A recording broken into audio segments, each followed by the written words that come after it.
Two brothers gunned down their wealthy parents in their Beverly Hills mansion and initially claimed it was a mob hit until their $1 million shopping spree caught the eye of the FBI. Hello everyone. Welcome to the unsettling lullaby. I am your guide into the darkest corners of the world, where shadows whisper and silence screams. Are you prepared to embrace the dark? If you're drawn to the world of true crime and unsolved mysteries, join our circle. Subscribe and enable all notifications. I am with you, and our lullaby starts right now. Architect of Shadows, the Gilgo Beach Murders. The Menendez Brothers. Prologue, the house on Elm Drive. The mansion stood silent under the August moon, its Mediterranean arches and red-tiled roof casting long shadows across the manicured lawn. Inside 722 North Elm Drive, Beverly Hills, the television flickered in the family room, illuminating the faces of Jose and Kitty Menendez as they settled into their nightly ritual of frozen yogurt and television. Upstairs, their sons, Lyle, 21, and Eric, 18, loaded shotguns in Lyle's bedroom. Eric's hands trembled as he pushed shells into the magazine. "We don't have to do this." Lyle didn't look up from his own weapon. "Yes, we do." His voice held none of his brother's uncertainty, only cold resolve. "It's them or us. You know what happens if we don't." Downstairs, Jose laughed at something on the screen. Kitty patted his arm affectionately. They looked like any other wealthy couple enjoying an evening at home, not parents who had systematically dismantled their children's souls over 18 years. The brothers descended the staircase, their footsteps silent on the plush carpet. They paused at the entrance to the family room, shotguns raised. Jose glanced up, his smile fading into confusion. "Boys, what?" The room exploded with thunder. Part 1. The Golden Cage, 1967-1989. Chapter 1. The Patriarch. Jose Menendez wasn't born into wealth, he seized it. A Cuban immigrant who arrived in America with nothing but ambition. He clawed his way from Queens to Princeton, from entry-level jobs at Hertz to executive positions at RCA Records. By the 1980s, he was living the American dream, president of Live Entertainment, a subsidiary of Carolco Pictures, earning over $1 million annually, with stock options worth millions more. But Jose's success came at a price paid by everyone around him. He ruled his family with the same iron fist he used in boardrooms. Perfection was demanded, failure punished, sometimes physically, always emotionally. Lyle, born in 1968, learned this lesson early. "You will be the best," Jose would tell his eldest son, gripping his small shoulders painfully. "Not just good, the best, in everything." Kitty Anderson, Jose's second wife, came from a different world, middle-class Illinois, where she'd been a homecoming queen. Beautiful, social, and deeply insecure, she married Jose seeking stability and status. Instead, she found herself trapped in a gilded cage, her husband's temper turning increasingly violent toward her and their children. Chapter 2. The Firstborn. Lyle Menendez entered the world bearing the weight of his father's expectations. From toddlerhood, he was pushed relentlessly, tennis lessons at 4 strict academic regimens, constant comparisons to other more accomplished children. Jose's love was conditional, withdrawn at the slightest imperfection. When 7-year-old Lyle lost a junior tennis tournament, Jose didn't speak to him for a week. When 12-year-old Lyle brought home a B+ in math, Jose called him stupid and a disappointment for days. The punishments escalated: slaps, shoves, beatings with belts. Once, after Lyle forgot to complete a chore, Jose made him stand facing a wall for 6 hours. Yet Lyle learned to navigate his father's moods. He became a chameleon, the perfect son in public, straight-A student, Princeton-bound tennis star, but increasingly rebellious in private. He discovered that his father's rages could sometimes be avoided through deception, that lies were safer than truths that might trigger violence. Chapter 3: The Younger Son. Eric Menendez arrived 4 years after his brother, a sensitive boy who worshipped Lyle and feared his father. Where Lyle learned to adapt, Eric simply endured. He lacked his brother's athletic talent and social confidence, making him an easier target for Jose's cruelty. The abuse took different forms with Eric, psychological torment mixed with physical violence. Jose would criticize his weight, his posture, his weak personality. He'd force Eric to stand naked while he pointed out physical flaws. He'd wake him in the middle of the night for impromptu interrogations about imagined transgressions. Kitty witnessed much of this but remained paralyzed. Her own relationship with Jose had deteriorated into cycles of violence and reconciliation. She'd threatened to leave. Jose would buy her expensive jewelry or promise to change, and the pattern would repeat. Her loyalty shifted uneasily between protecting her children and protecting her marriage. Chapter 4: The Tennis Machine. Both boys found temporary refuge in tennis. Jose poured thousands into private coaches, equipment, and travel to junior tournaments. The court became both sanctuary and prison, a place where they could excel and earn rare praise, but also where failure meant humiliation. Lyle showed genuine promise, rising through junior rankings. Tennis offered escape, college scholarships, potential professional careers, physical distance from his father. But Jose's involvement was suffocating. He'd berate coaches, scream at opponents' parents, and dissect every lost point with brutal criticism. Eric, less naturally gifted, struggled under the pressure. During one tournament when he was 14, he double faulted on match point. Jose stormed onto the court, grabbed him by the collar, and slapped him repeatedly in front of spectators. "You embarrass me," he screamed. "You embarrass this family." That night, Eric found Lyle in their shared bathroom, methodically cutting shallow lines into his forearm with a razor blade. "It makes the screaming in my head stop," Lyle explained calmly, as if discussing homework. Chapter 5: The Princeton Dream. Lyle's acceptance to Princeton in 1986 should have been a triumph. Instead, it became another battleground. Jose wanted him to focus solely on tennis, potentially turning professional.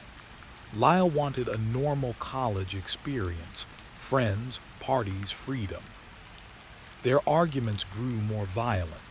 During one confrontation, Jose threw a tennis racket that struck Lyle's head, opening a gash that required stitches. When Lyle threatened to report him, Jose laughed. "Who will believe you? Look at this house. Look at our life. You're an ingrate." At Princeton, Lyle initially thrived, making friends, joining a fraternity, enjoying his first taste of independence. But Jose's control extended through finances and constant monitoring. He hired private investigators to follow Lyle, convinced he was squandering opportunities with partying and women. Chapter 6: The Breaking Point. Eric's high school years mirrored his brother's earlier torment. As Jose's business stress increased, rumors swirled about financial irregularities at live entertainment. His home behavior worsened. He began carrying a gun around the house, sometimes placing it on the dinner table for protection. The psychological warfare intensified. Jose would tell Eric he was adopted, that he wasn't a real Menendez. He described detailed plans to have him killed and make it look like an accident. Once, He held a gun to Eric's head during an argument about grades, clicking the empty chamber while Eric sobbed. Kitty, increasingly dependent on prescription medication and alcohol, vacillated between complicity and helplessness. She'd sometimes try to intervene, only to be beaten herself. Other times, she'd join Jose in criticizing the boys, perhaps hoping to redirect his anger away from her. Chapter 7: The Secret. The summer of 1988 unveiled the family's darkest secret. Lyle, home from Princeton, noticed Eric's worsening depression and self-harm. During a late-night conversation, Eric confessed what he'd been hiding for years. Jose had been sexually abusing him since he was 6 years old. The revelation shattered Lyle. The physical beatings, the psychological torture, those he could rationalize as his father's twisted version of discipline. But this was different. This explained Jose's particular obsession with Eric's body, his bizarre inspections, his violent reactions to any hint Eric might tell someone. "Why didn't you tell me?" Lyle asked, voice trembling. "He said he'd kill you if I did," Eric whispered. "He said he'd make it look like an accident, and then he'd have me all to himself." That night the brothers made a pact. They would protect each other no matter what. They began discussing ways to escape, running away, going to authorities, even killing themselves. But each option seemed impossible. Jose controlled their finances, their identities, their futures. And who would believe them against a pillar of the community like Jose Menendez? Chapter 8: The Plan. The idea formed gradually, born of desperation and twisted logic. It began as fantasy. What if something happened to them? Then evolved into serious discussion. They researched guns, considered poisons, plotted scenarios. They told themselves it was self-defense, that their parents had left them no choice. "They'll kill us first," Lyle argued during one planning session. "You heard Dad last week. He said he was changing his will to cut us out. Then he said, 'Dead men don't inherit.' What do you think that meant?" Eric didn't need convincing about Jose, but he struggled with including Kitty. "Maybe Mom would help us if she knew." Lyle's laugh was bitter. "She knows about the abuse. She's always known. She chooses him every time." In July 1989, they purchased two 12-gauge shotguns from a San Diego store, using fake IDs. They practiced shooting in remote areas, their hands growing steadier with each session. They established alibis, planned their stories, rehearsed their reactions. The date was set, August 20, 1989. Part 2. The Night of Thunder, August 20, 1989. Chapter 9. The Last Supper. The day dawned ordinary. Jose went to work, Kitty played tennis with friends, Eric hung out at the local mall, Lyle visited a girlfriend. But beneath the normalcy, tension crackled. Dinner was strained.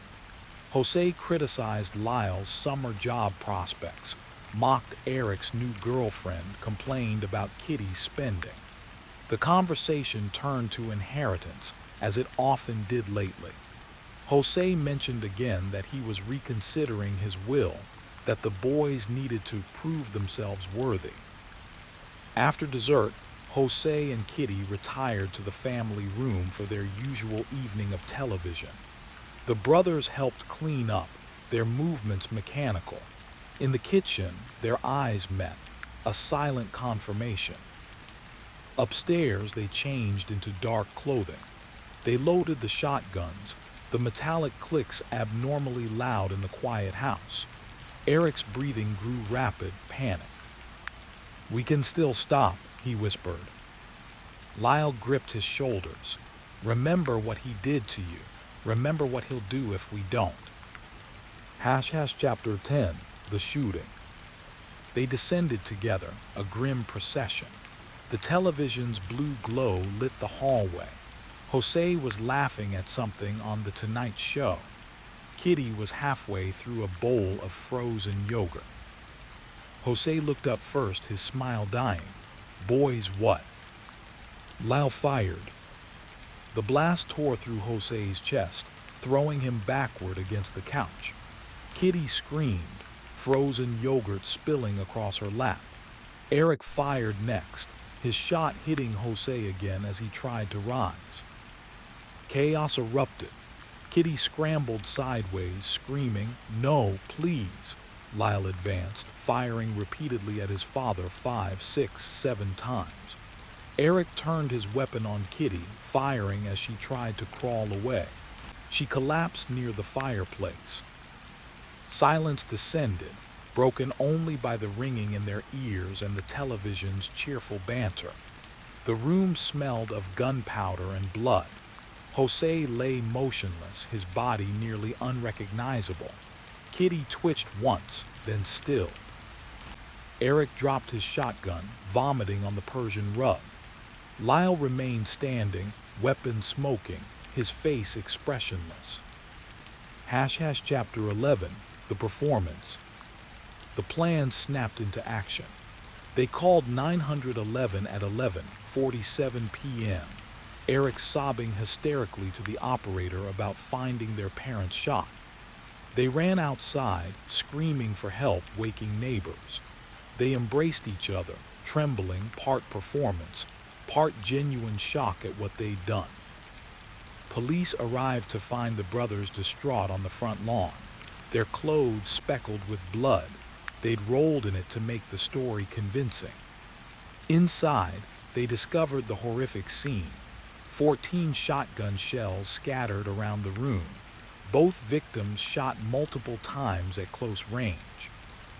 Lyle delivered their rehearsed story through tears. They'd been out watching a movie, returned home, and discovered the carnage.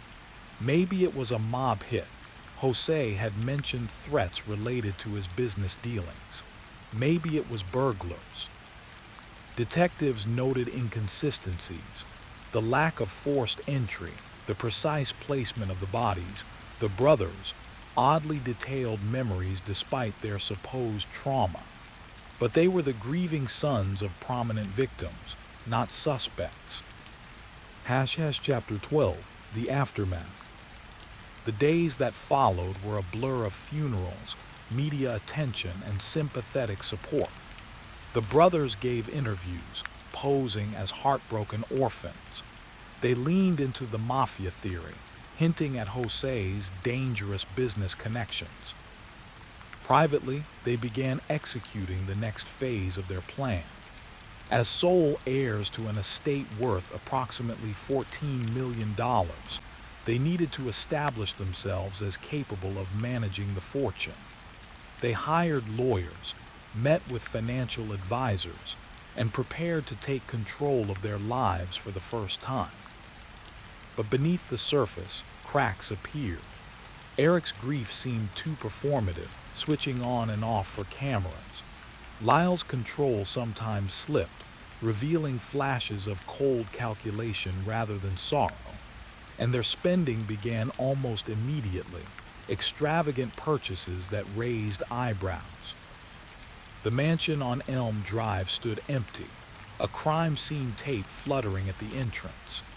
Inside, the family room remained exactly as the police left it. Bloodstains darkening on cream-colored carpet, furniture overturned, a single bowl of melted frozen yogurt still on the coffee table.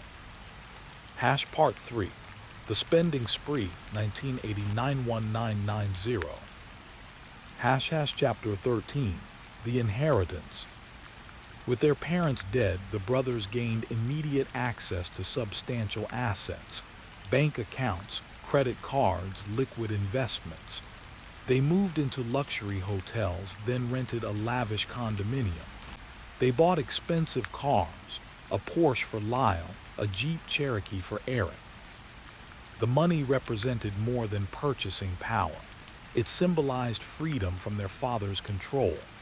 Every extravagant expense felt like rebellion, like reclaiming what had been stolen from them through years of abuse. They traveled to Europe, stayed in five-star hotels, ate at Michelin-starred restaurants. Lyle embraced his new role as man of the family, making investment decisions, negotiating business deals, projecting confidence. Eric followed his brother's lead, though his spending had a different quality, less strategic, more compulsive, as if trying to fill an unfillable void. Chapter 14, The Tennis Pro Dream. Lyle decided to pursue the professional tennis career his father had both pushed and prevented. He hired top coaches, trained at exclusive clubs, entered tournaments. The endeavor was less about genuine athletic ambition than about proving something, to his dead father, to himself, to the world. He invested $600,000 in a tennis apparel company, Pro Image, positioning himself as both investor and sponsored athlete. He traveled the tournament circuit, enjoying the lifestyle more than the competition. His results were mediocre, but the money allowed him to maintain the illusion of being a rising sports star rather than a traumatized orphan. Eric, lacking direction, floated through expensive hobbies, scuba diving lessons, photography equipment, sports cars he barely drove. He dated frequently, seeking validation through relationships that never lasted. Nights were hardest when the memories surfaced, and he'd drink himself to sleep. Chapter 15, The Telltale Receipts. Their financial advisor, Jerome Oziel, grew increasingly concerned. The brothers were burning through cash at an unsustainable rate, over $700,000 in just a few months. When he urged caution, they dismissed him. When he asked about estate planning, they became defensive. Other red flags emerged. They purchased matching Rolex watches days after the murders. They bought expensive jewelry from the same store where Jose had bought Kitty's gifts, as if replacing what might be considered evidence. They invested in questionable business ventures with people they barely knew. Most tellingly, they began altering their appearances. Lyle grew a beard. Eric changed his hairstyle frequently. Both tanned obsessively. It was as if they were trying to become different people, to shed their old identities along with their parents' blood. Chapter 16, The Confidant. Dr. Jerome Oziel wasn't just their financial advisor. He was also a psychologist. The brothers began seeing him professionally, initially claiming they needed help processing their grief. But the sessions soon took a different turn. Eric, particularly, seemed desperate to confess. He'd hint at dark secrets, allude to justifications for their parents' deaths, mention abuse in vague terms. Oziel recorded these sessions, allegedly for professional notes, but possibly for protection. He'd begun to suspect the truth. Lyle was more guarded, presenting a polished narrative of perfect victimhood. But his slips were revealing, once referring to the murders as what we had to do, another time discussing how they'd gotten away with it. Oziel found himself in an ethical quagmire. He had suspicions but no proof. He had confidential therapy sessions that might contain admissions, and he had two increasingly unstable clients spending a dead man's fortune with unsettling speed. Chapter 17, The Girlfriends. Both brothers formed serious relationships with women who would later play crucial roles. Lyle dated Jamie Pisarcik, a teaching assistant who found him charming but noticed his controlling tendencies and sudden mood swings. She'd question his spending, and he'd deflect with stories of his father's business enemies. Eric fell for Noel Turelski, who witnessed his nightmares and drinking binges. He'd wake screaming about guns and blood, mumbling apologies to his mother. When she pressed him, he'd claim it was survivor's guilt, but the specifics were always vague. These relationships provided temporary anchors, but also created new vulnerabilities. The women saw behind the carefully constructed facades, noticed the inconsistencies in their stories, observed the strange dynamics between the brothers, how Eric seemed terrified of displeasing Lyle, how Lyle monitored Eric's every move. Chapter 18, The Unraveling. The first real threat emerged from an unexpected source, Eric's former tennis coach, Glenn Stevens. He'd heard rumors about the brothers' spending and found their behavior suspicious. He knew about Jose's temper and the family tensions. He began asking questions. Around the same time, detectives quietly reopened certain lines of inquiry. The mafia theory hadn't panned out. No credible threats had been verified. No business enemies seemed motivated for murder. The crime scene reconstruction suggested the killers had been inside the house, familiar with the layout. Most damning was the timeline. The movie the brothers claimed to have watched that night had actually started earlier than they remembered. Their receipt from the theater showed a purchase time that made it impossible for them to have been gone as long as they claimed. The net hadn't closed yet, but threads were pulling loose. The brothers sensed it, growing increasingly paranoid. They purchased more guns, discussed fleeing the country, argued about what to do about Oziel, who was asking too many questions, taking too many notes. Part 4, The Arrest and Confession, 1990. Chapter 19, The Therapist's Dilemma. Jerome Oziel's situation grew untenable. His girlfriend, Judellen Smythe, had overheard enough sessions to suspect the truth. She pressured him to go to police, threatening to do it herself. Oziel faced professional ruin either way, violating confidentiality or concealing knowledge of a crime. In March 1990, he finally contacted Beverly Hills Police, revealing his suspicions based on therapy sessions. He provided tapes where Eric discussed the abuse and alluded to the murders being justified. It wasn't a full confession, but it was enough for detectives to focus their investigation. The brothers, sensing increased scrutiny, made their fatal mistake. They decided to silence Oziel. On December 2, 1990, they went to his office with guns, threatening him and Judellen, who was present. But they couldn't bring themselves to kill again. Instead, they warned him to stay quiet and fled. The attempted intimidation backfired spectacularly. Oziel, now fearing for his life, cooperated fully with police.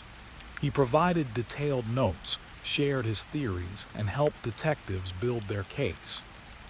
Chapter 20, The Arrest.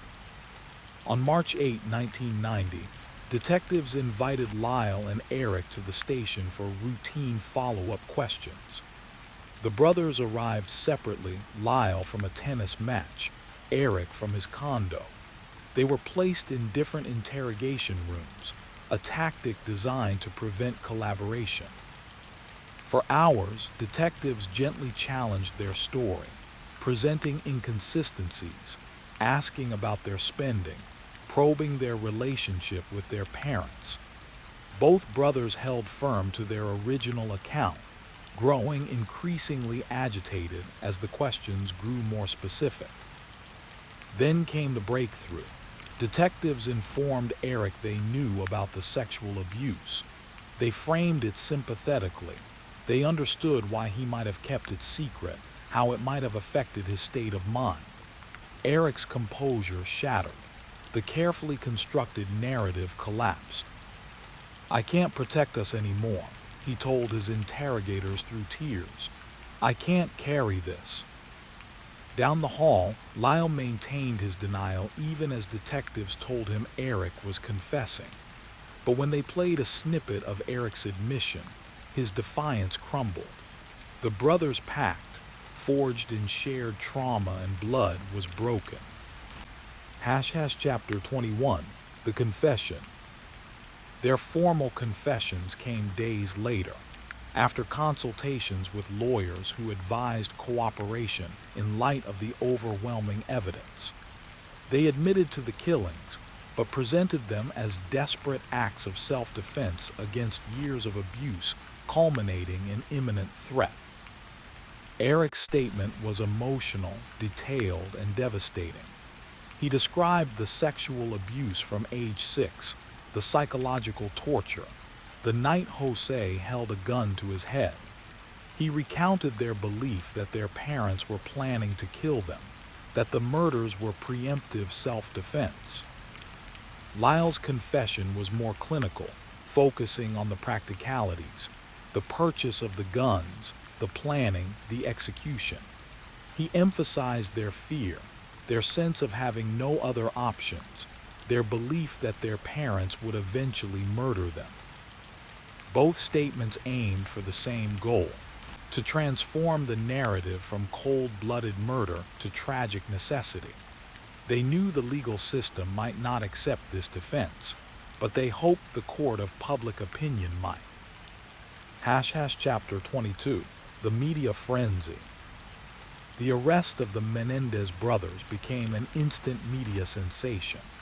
The combination of wealth, Beverly Hills, parricide, and allegations of abuse created a perfect storm of public fascination. News crews camped outside the jail, talk shows debated the case, tabloids published sensational exclusives. The brothers' images were everywhere, their yearbook photos juxtaposed with crime scene images, their smiling family portraits contrasted with bloody police evidence. They became symbols of spoiled rich kids, of family dysfunction, of the dark side of the American dream. Legal analysts immediately recognized this would be a landmark case. The abuse defense had been used before, but never with such extreme violence, never with such delay between abuse and response, never with such substantial financial motive complicating the narrative. Part 5. The First Trial, 1990-31994. Chapter 23. The Legal Teams. The brothers were tried separately but simultaneously, with different juries hearing overlapping evidence. Their defense teams, led by Leslie Abramson for Eric and Jill Lansing for Lyle, faced the daunting task of convincing jurors that these executions were anything but murder. Abramson, in particular, became a central figure, brash, brilliant, and controversial. She constructed a defense around imperfect self-defense, arguing that while the brothers weren't in immediate danger that night, years of abuse had created a reasonable belief that their lives were threatened. The prosecution, led by Deputy District Attorney Pamela Bozanish, countered with a simpler narrative: greed. She presented the spending spree as evidence of motive, the careful planning as evidence of premeditation, the lack of immediate threat as evidence that self-defense didn't apply. Chapter 24. The Abuse Evidence. The heart of the defense case was the abuse testimony. Witness after witness took the stand describing Jose's violent temper: tennis coaches who saw him slap his sons, family friends who witnessed his cruelty, household staff who heard screams behind closed doors. Most powerful were the allegations of sexual abuse. While no concrete evidence existed beyond Eric's testimony, the defense presented psychological evaluations showing trauma consistent with such abuse. They argued that the shame and fear explained why Eric never reported it, why he continued living with his abuser. The prosecution attacked these claims relentlessly. They pointed out that neither boy had ever reported abuse to authorities, that they'd lived lavishly off their parents' money, that they'd shown no signs of trying to escape their supposedly torturous home life until after the murders. Chapter 25. The financial motive. The prosecution's most effective weapon was the brothers' post-murder behavior. They presented receipts, bank statements, and testimony documenting the extravagant spending. They showed that within days of the killings, the brothers were buying Rolexes and Porsches. This spending, Bozanish argued, wasn't the behavior of traumatized abuse victims. It was the behavior of greedy heirs eliminating the only obstacle to their inheritance. She highlighted how they'd immediately taken control of finances, how they'd lied about their whereabouts, how they'd constructed an elaborate false narrative. The defense countered that the spending was a form of coping, an attempt to fill the void left by their trauma, to assert control after years of having none. They presented psychological testimony about how abuse victims sometimes develop distorted relationships with money and material possessions. Chapter 26. The Star Witness. Jerome Oziel took the stand as a prosecution witness, his testimony complicated by his own ethical violations. He described the therapy sessions, the gradual revelations, the brothers' growing panic as they realized he suspected them. The defense attacked his credibility mercilessly, highlighting how he'd continued treating them while suspecting they were murderers, how he'd recorded sessions without proper consent, how his own messy personal life, including an affair with Judellen Smythe, made him unreliable. But his testimony was damaging nonetheless. Jurors heard about Eric's near confessions, Lyle's controlling behavior, their discussions about getting away with it. They heard about the threat to Oziel's life, which undermined claims the violence was solely defensive. Chapter 27. The brothers testified. Both Lyle and Eric took the stand in their own defense, a risky move that gave the prosecution opportunity for brutal cross-examination, but allowed them to tell their stories directly to the juries. Eric was the more compelling witness, his emotion seeming genuine as he described years of abuse. He broke down describing the sexual violations, his voice trembling as he recounted the night Jose held a gun to his head. He spoke of his love for his mother mixed with rage at her complicity.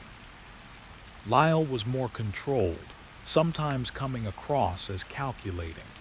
He described the planning as a desperate necessity, the killings as a horrific last resort. He acknowledged the financial benefit but insisted it wasn't the motive. It was merely the means of survival afterward. The prosecution's cross-examination focused on inconsistencies. Why didn't they seek help? Why didn't they leave home? Why did they shoot so many times? Why did they immediately begin spending? The brothers struggled to provide satisfying answers, often retreating to "we were afraid" or "we weren't thinking clearly." Chapter 28. The jury's dilemma.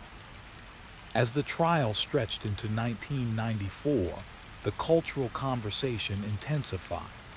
The case aired on court TV, turning millions of Americans into armchair jurors.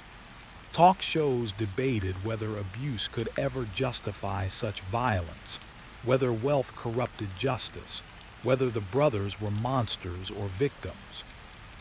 The juries faced an impossible task, reconciling horrific violence with credible abuse allegations, substantial financial motive with genuine trauma evidence. They had to navigate conflicting expert testimony, questionable witnesses on both sides, and their own preconceptions about crime, family, and justice. After 7 months of testimony, The cases went to deliberation. The world waited. Media camped outside the courthouse. Legal analysts speculated endlessly. The verdict would send a message about how society viewed the intersection of trauma and culpability. Chapter 29, The Mistrial. On January 13, 1994, the juries returned, but not with verdicts. Both were deadlocked, unable to reach unanimous decisions. Lyle's jury voted 8-4 for first-degree murder. Eric voted 6-6. The mistrial was a victory for the defense. They'd avoided conviction and death penalty recommendations. But it was a temporary reprieve. The prosecution immediately announced they would retry the brothers, this time together before a single jury. The public reaction was divided. Some saw the hung juries as proof the case wasn't clear-cut, that reasonable people could disagree about culpability given the abuse evidence. Others saw it as justice delayed, wealthy defendants using legal technicalities and emotional appeals to avoid responsibility. Part 6, The Second Trial, 1995-1996. Chapter 30, The Retrial Strategy. The second trial began in July 1995 with significant changes. The brothers would be tried together before a single jury in Van Nuys rather than Beverly Hills, a venue considered less sympathetic to wealthy defendants. Judge Stanley Weisberg would preside, known for running a tight courtroom. The prosecution streamlined their case, focusing less on the abuse allegations, which had clearly resonated with some jurors last time, and more on the financial motive and premeditation. They presented new evidence about the brothers researching how to inherit without suspicion. The defense doubled down on the abuse narrative, presenting even more witnesses and documentation. They hired additional experts on trauma and memory, prepared to counter prosecution claims that the abuse was exaggerated or fabricated. Chapter 31, The Kitty Diaries. A new piece of evidence emerged that would change the trial's trajectory. Kitty Menendez's diaries, discovered in a storage unit. The prosecution hoped they would show a normal family life, undermining abuse claims. Instead, the diaries revealed a woman in torment. Kitty wrote of Jose's rages, her fear for her children, her own depression and helplessness. She described finding Lyle's self-harm scars, hearing Eric's nightmares, knowing something was terribly wrong but feeling powerless to fix it. But the diaries also contained passages that hurt the defense. Kitty wrote of her son's greed, their manipulation, their coldness toward her. She described feeling used, like an ATM rather than a mother. She lamented that money seemed to be their primary interest in the family. Both sides seized on different passages, creating a distorted picture of a deeply dysfunctional family, where truth was the first casualty long before the murders. Chapter 32, The Final Arguments. Leslie Abramson's closing argument lasted 2 days, a passionate, sometimes theatrical performance that positioned the brothers as victims finally fighting back against their tormentors. She described Jose as a monster who deserved to die, language that would later be criticized as inappropriate. She walked jurors through the abuse evidence witness by witness, document by document. She asked them to imagine living in constant fear, to understand how years of trauma could distort thinking, to recognize that the killings, while horrific, were acts of survival. The prosecution's closing was more methodical, focusing on timeline, planning, and post-murder behavior. They presented a chart showing the brothers spending in the months after the killings. a staggering visual of consumption that contrasted sharply with claims of trauma-induced confusion. This wasn't survival, Deputy DA David Kahn told the jury. This was a business transaction. They eliminated the CEOs and took over the company. Chapter 33, the verdict. Deliberations lasted 12 tense days. The jury asked for specific evidence reviews, the theater receipts, the gun purchase records, excerpts from Kitty's diaries. They seemed particularly interested in the timing, the planning, the financial aspects. On March 20, 1996, they reached a verdict. The courtroom was packed, media cameras positioned outside, the brothers sitting stiffly beside their attorneys.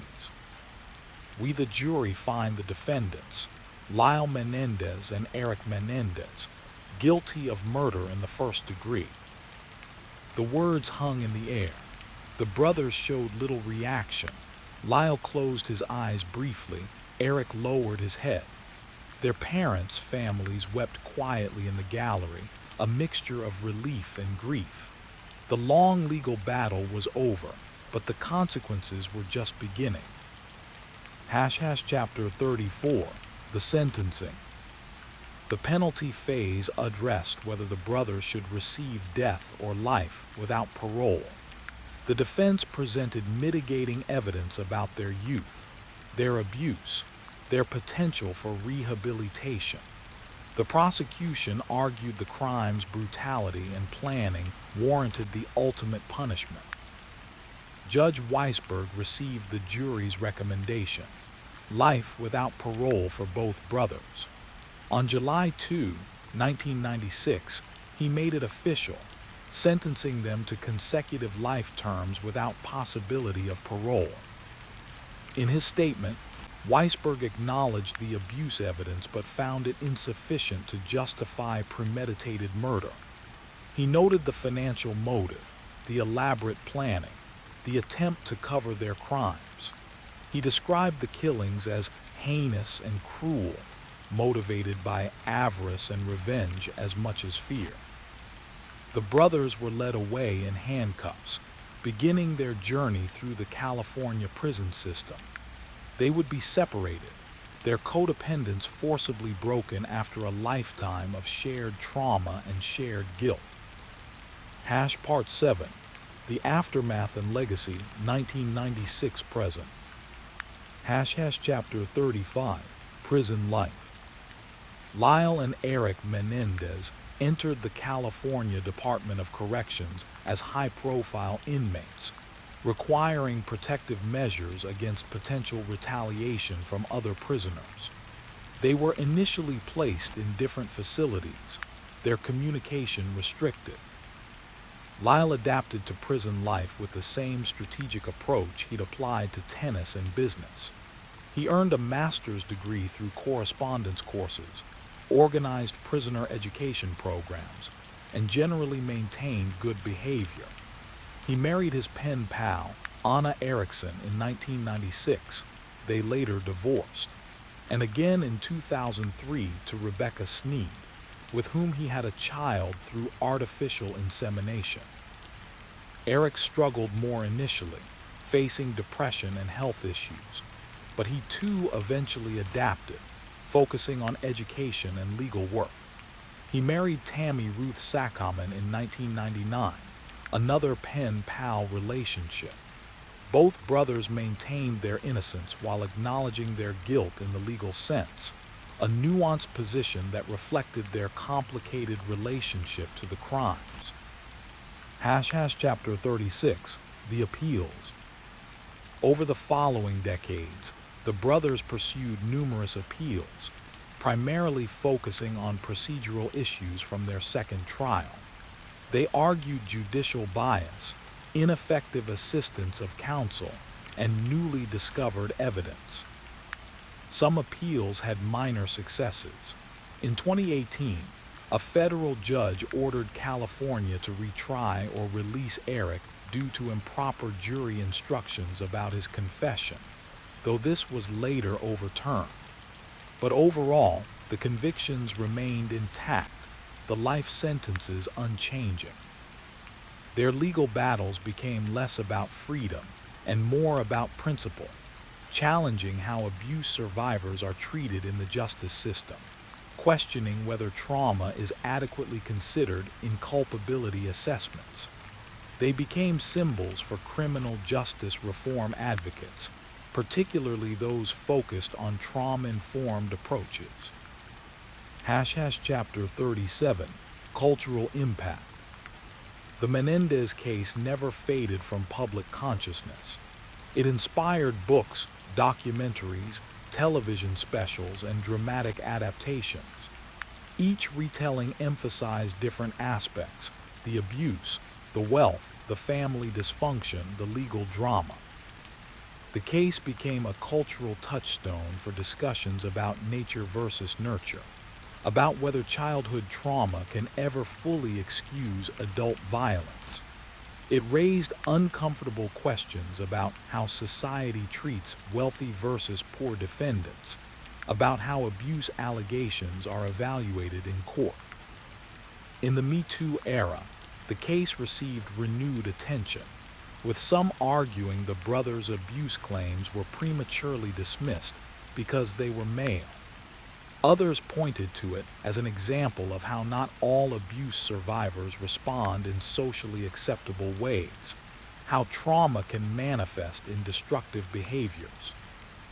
Chapter 38, The Families Left Behind.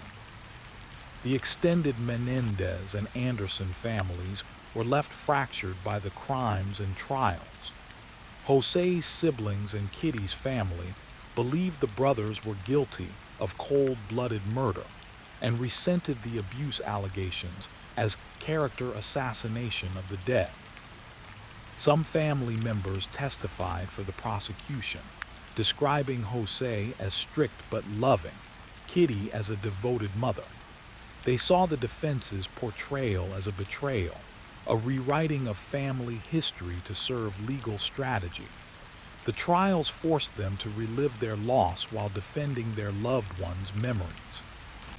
The brothers' own children, born through artificial insemination during incarceration, grew up knowing their fathers only through prison visits and media depictions. They faced the impossible task of reconciling love for their fathers with knowledge of their crimes, of navigating a legacy of violence and trauma. Chapter 39, The Ongoing Debate. Decades later, the Menendez case continues to provoke debate. Legal scholars study it for its handling of abuse defenses, its media management, its jury selection challenges. True crime enthusiasts dissect its mysteries and contradictions. Advocacy groups cite it in discussions about prison reform and trauma-informed justice.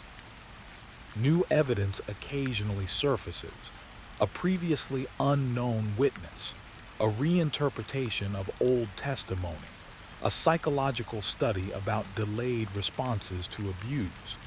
Podcasts re-examine the case, sometimes reaching new generations who weren't alive during the trials.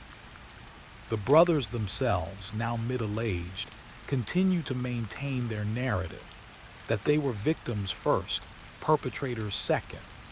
They express remorse for the killings but not regret for surviving. They hope someday for parole, for recognition that their sentences should consider their victimization alongside their crimes. Epilogue, The House That Stands Empty. 722 North Elm Drive still stands in Beverly Hills, though it has been extensively remodeled, its dark history literally painted over. New owners have erased the physical evidence of that August night, but the address remains infamous. The Menendez brothers remain in separate California prisons, serving life sentences that mean they will likely die behind bars. They communicate occasionally, their relationship strained by years of separation and the weight of their shared past. Their story endures as a modern Greek tragedy, a tale of wealth and poverty of spirit, of love twisted into control, of violence begetting violence. It asks uncomfortable questions without offering easy answers. Can victims become perpetrators and still retain their victimhood? Can abuse explain without excusing? Can justice ever be served when the truth is buried beneath layers of trauma, lies, and conflicting narratives? In the end, the Menendez case reminds us that behind every sensational crime are human beings, flawed, broken, complex. It challenges our desire for simple morality tales of good versus evil, forcing us to sit with ambiguity, with the uncomfortable truth that sometimes the monsters are made, not born, and that those who make them often share in their destruction.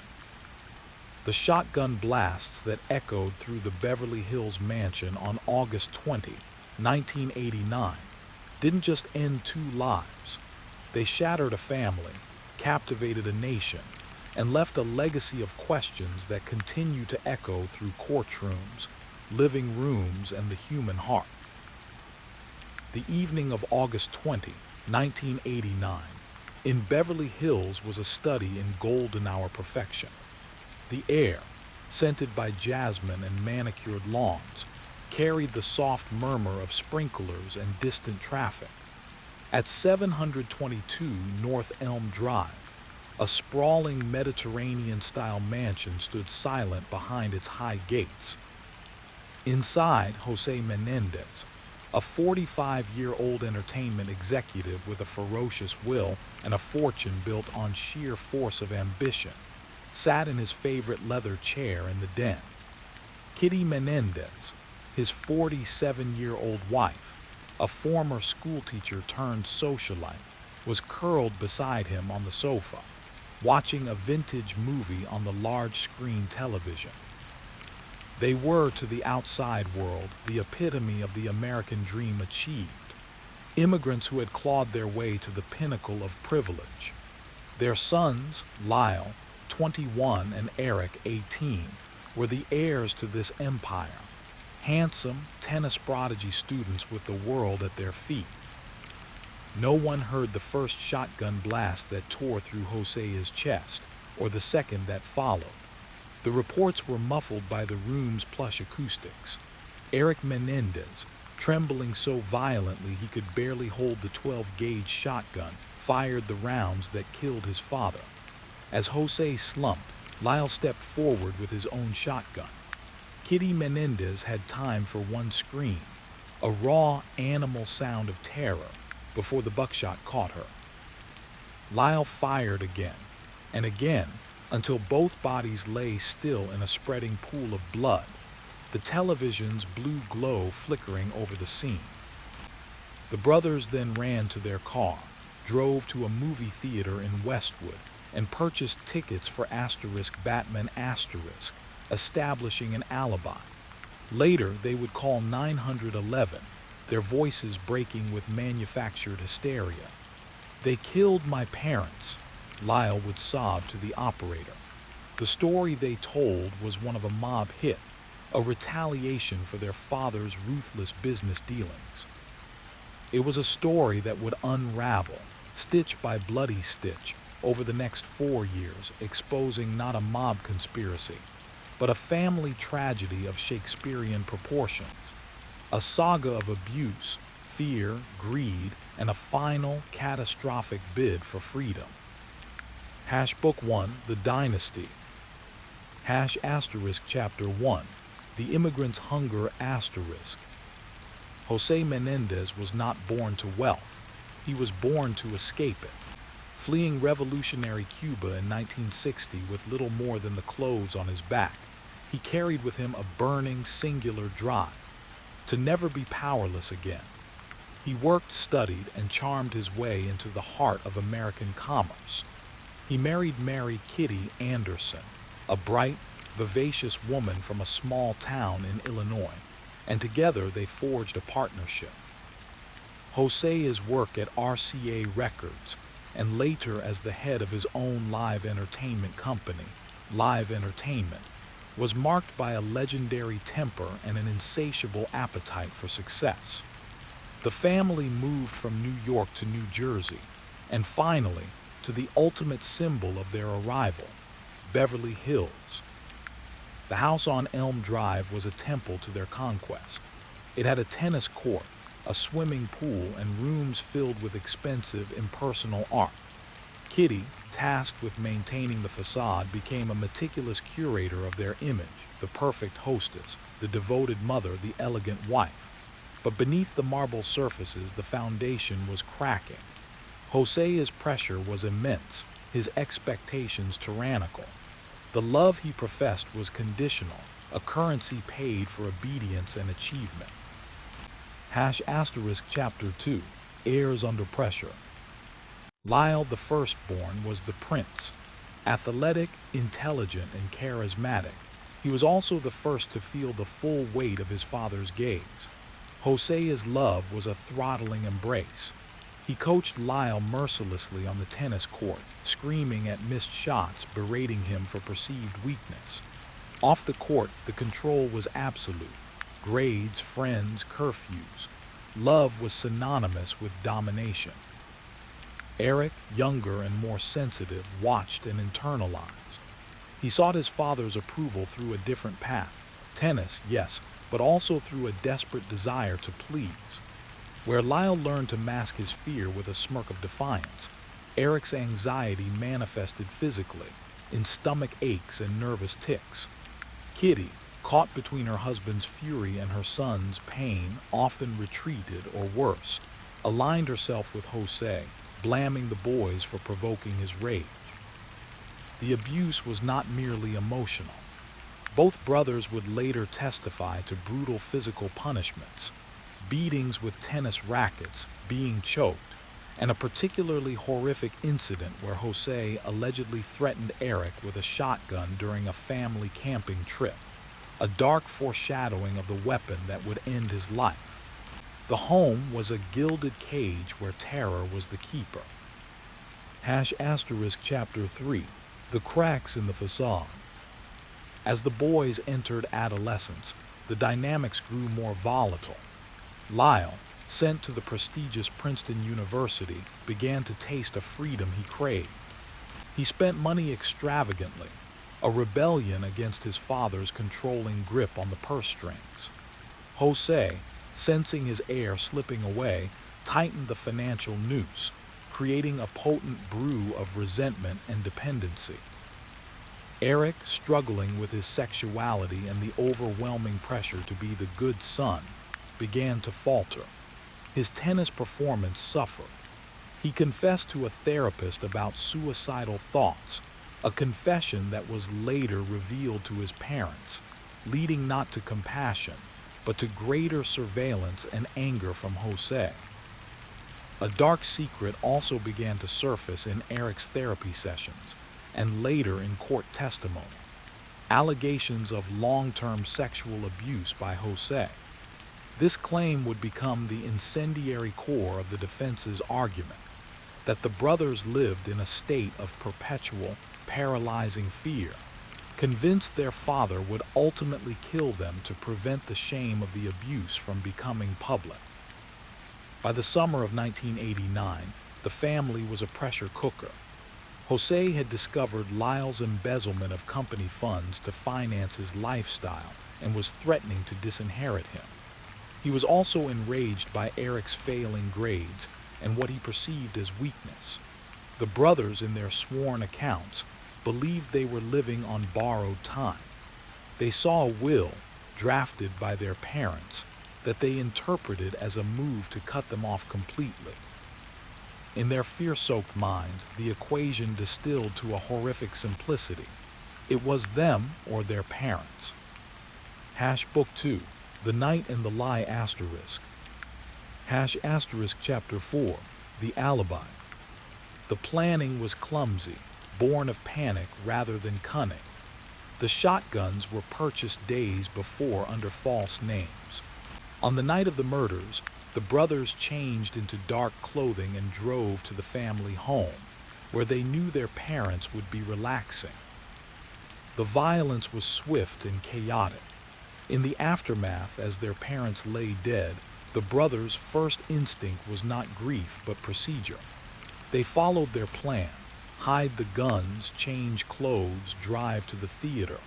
The ordinariness of the act, buying popcorn, sitting in the dark, was a surreal counterpoint to the carnage they had just created.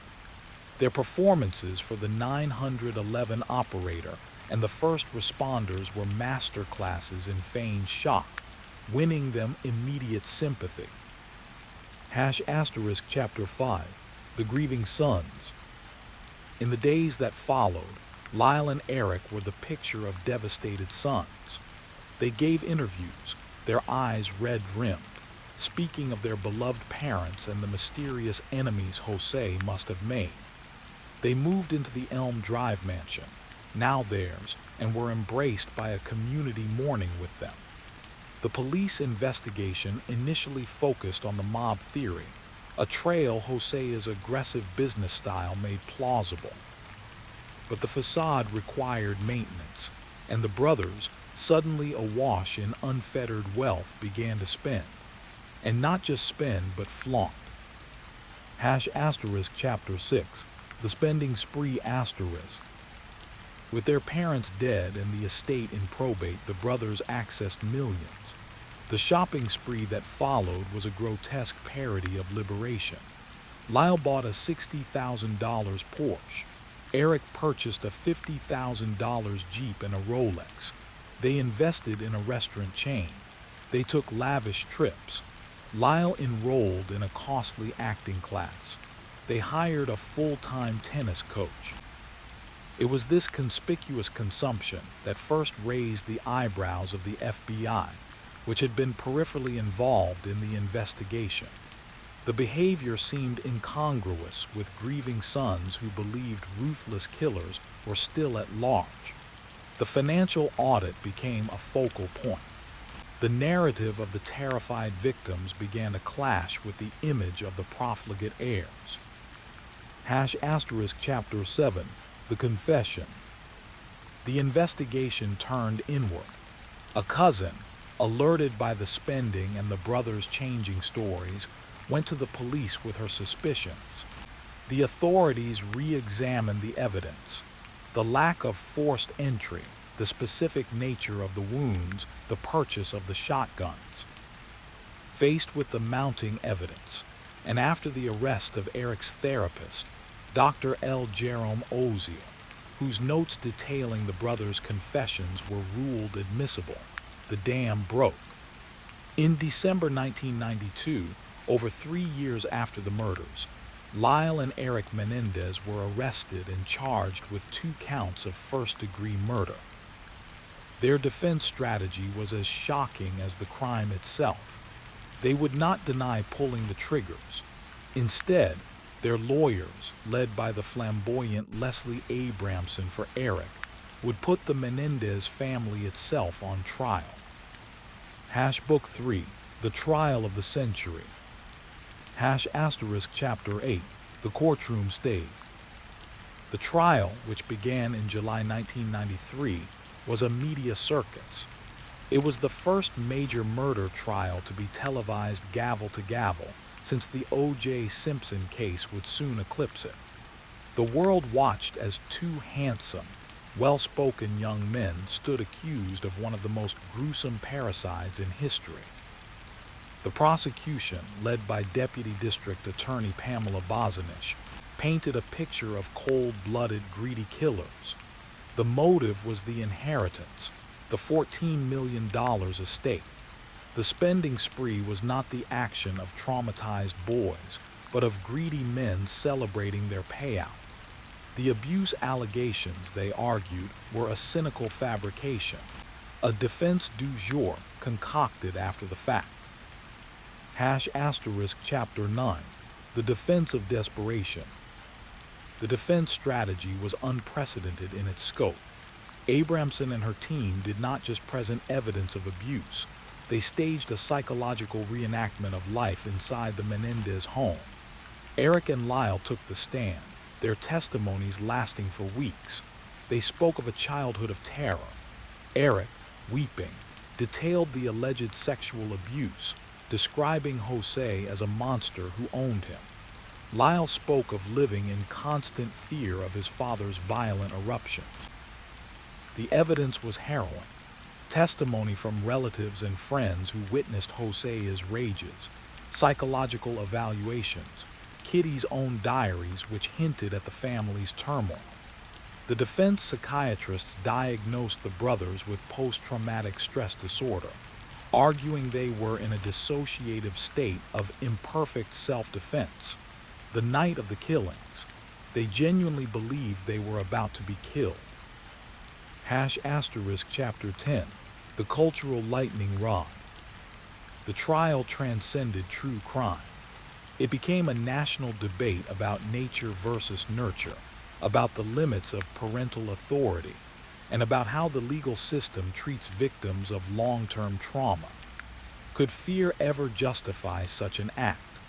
Was this a case of abused children finally snapping, or spoiled brats eliminating the only obstacle to their fortune? The public was divided. Some saw manipulative monsters. Others saw broken survivors of a hidden Holocaust behind closed doors.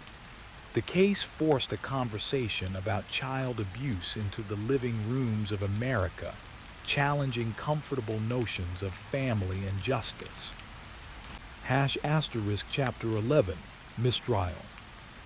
After nearly 6 months of testimony and deliberation, the jury was deadlocked. In January 1994, the judge declared a mistrial. The jurors were split, some voting for murder, others for manslaughter, others for acquittal. The abuse testimony had created reasonable doubt. The Menendez brothers had, for a moment, escaped the ultimate punishment. They would have to be tried again. Book 4, Judgment and Legacy. Chapter 12, The Second Trial. The second trial in 1995 was a more streamlined affair. The judge ruled that the most graphic abuse allegations, including the sexual abuse claims, could not be presented in the same detail. The emotional core of the first defense was blunted. The prosecution honed its message of greed and premeditation. This time, the outcome was different. In March 1996, after deliberating for only 3 days, the new juries, one for each brother, found Lyle and Eric Menendez guilty of 2 counts of first-degree murder. The verdict carried a mandatory sentence of life in prison without the possibility of parole. Chapter 13, Life Without Parole. Lyle and Eric were remanded to separate maximum security prisons in California. The once jet-setting heirs now lived in cells, their world reduced to concrete and routine. In the decades since, they have married to different women from behind bars, pursued appeals, and granted occasional interviews. They maintain their story of abuse and fear. Their sentences were briefly revisited in 2018 when a change in California law allowed for reconsideration of felony murder convictions, but their petitions for resentencing were denied. They will almost certainly die in prison. Chapter 14, The Enduring Enigma. The Menendez case endures as a cultural touchstone because it refuses a simple moral. It is a Rorschach test. Was it a story of monstrous greed? The image of the brothers shopping while their parents were barely cold is undeniably damning. Was it a story of unfathomable trauma? The detailed, corroborated accounts of a childhood lived in terror present a compelling narrative of shattered psyches. Or was it a toxic fusion of both asterisk? Perhaps the truth lies in the murky intersection where a lifetime of fear curdles into hatred, and the promise of freedom becomes fatally entangled with the promise of wealth. The house on Elm Drive was sold long ago. The story of the Menendez brothers remains, a dark American fable about the price of the dream, the secrets families keep, and the catastrophic moment when the legacy of abuse demands its final, terrible payment. It asks the most uncomfortable question of all. Can we ever truly understand what happens behind another family's closed doors? And if we could, would we know how to judge it?